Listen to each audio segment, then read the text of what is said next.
2, 4, 6, 8, 10, 12, 14, 16, 18, 20, 22 rows of potatoes here.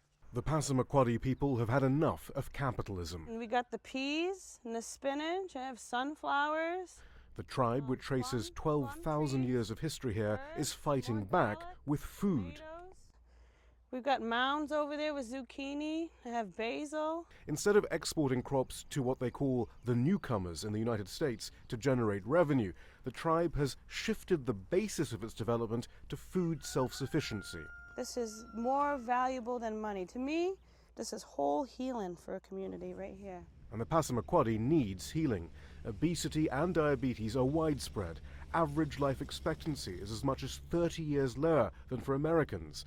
The tribe's chief thinks he knows what's gone so wrong. In our culture, if we were, say, walking along the shore or whatever and saw a person collecting canoes, they would be seen as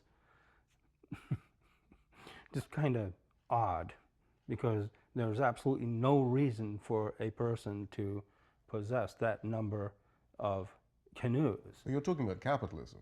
Exactly. And it's failed you. It's never worked for us. The newcomers are the European settlers who began arriving more than 400 years ago. They steadily limited the tribe's access to the land and sea. The tribe's name means those who fish for pollock, yet its catch was restricted both by regulation and unsustainable US and Canadian commercial fishing practices.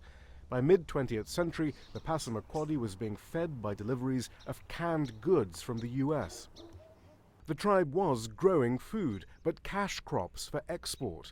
The result, food shortages, a poor diet of processed goods, and a diminishing of sovereignty.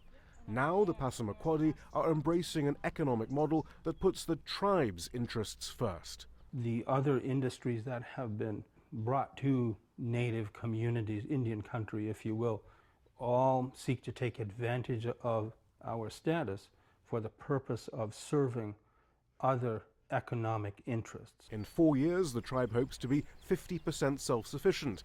That will put it at an advantage to the surrounding state of Maine. If there was some sort of natural, disaster that occurred that prevented the trucks from rolling, this state only has 4 days food supply.